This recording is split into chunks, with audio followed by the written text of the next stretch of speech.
For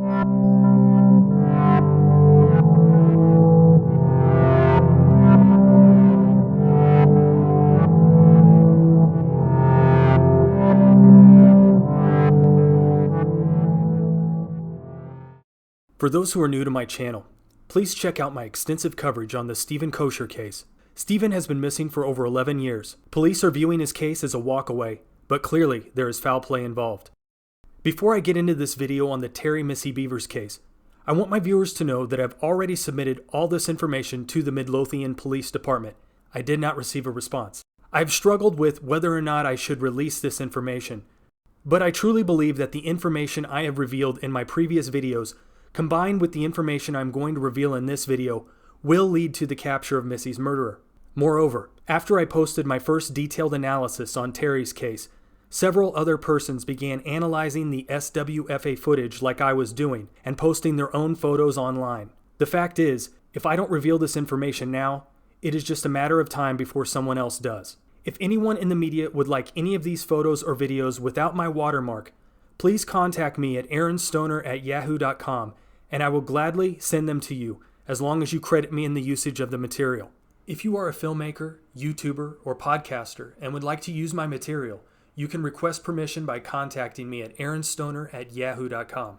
Since the posting of my first video on Terri's case, I have stated repeatedly that the first character of the license plate is probably the universal disability symbol. Yesterday I decided to go through the footage one more time. As the SWFA driver turns left, there are a few frames where the first character of the license plate becomes visible for a brief moment, and unsurprisingly to me, it appears to be the disability symbol. After analyzing the license plate for hours, these are what I believe are the first three characters of the license plate, and the last character is an X.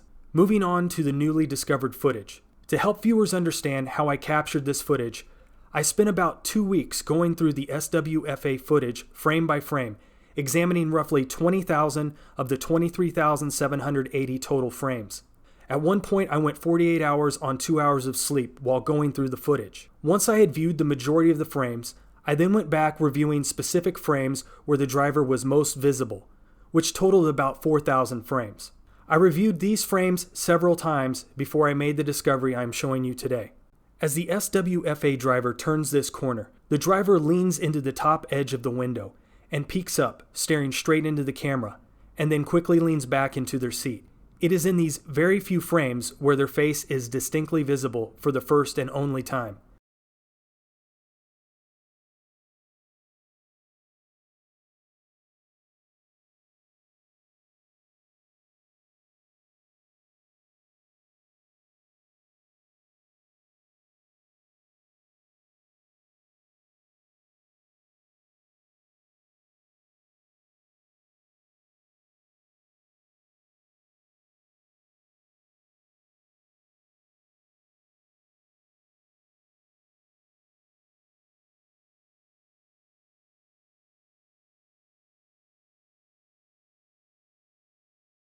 Something I want you all to notice is that if you compare the driver's distinctive nose to the silhouette image I captured of the Creekside Killer, you will notice their noses are very similar. A few days ago, I hired a semi-professional sketch artist to quickly draw up a sketch of the SWFA driver's face based off this image. Here's what they produced. Based off this new information, here is my updated profile of Missy's possible killer. They are a light-skinned male. They are 5'6" to 5'8". They were between 18 to early 30s at the time of Missy's murder. Currently, they are somewhere between 23 and 40. In 2016, they were average to below average weight for their height. They had a shaved head in April 2016. They probably have a prosthesis on their right leg, ankle, or foot. Alternatively, it's also possible they have a deformity on their right leg that requires a brace or support.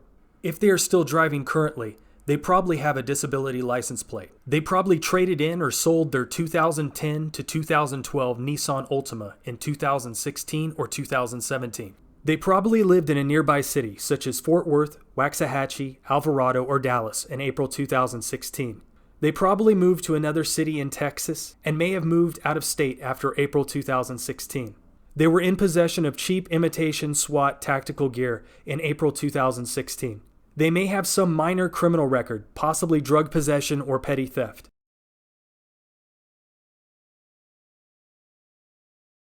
I ask that everyone share this video to get this information out to the public. Someone out there knows this person. If you were in Northern Texas in 2016, dig deep in your memory. This person has a distinctive hook nose. Think about all of the people you know and met. Think about your coworker. Think about your family members. Was someone behaving strangely after April 18, 2016? Did this person seem more anxious, nervous, distant, and depressed than normal? Do you recall someone matching this description that sold you a 2010, 2011, or 2012 Nissan Altima? Do you know someone who owned cheap SWAT gear? Maybe this is someone you met playing airsoft, or someone who cosplays as a SWAT officer. Maybe you know someone who matches this description that is a fan of the video game Rainbow Six Siege. That game came out just a few months before Missy's murder. Maybe this is someone you never would have imagined could do something like this. Don't let their disability fool you. This person may seem completely harmless to you. Just pick up the phone and call the tip line just to be sure. If this person didn't do anything, then they don't have anything to worry about. All callers can remain completely anonymous, so this person will never know you called in the tip.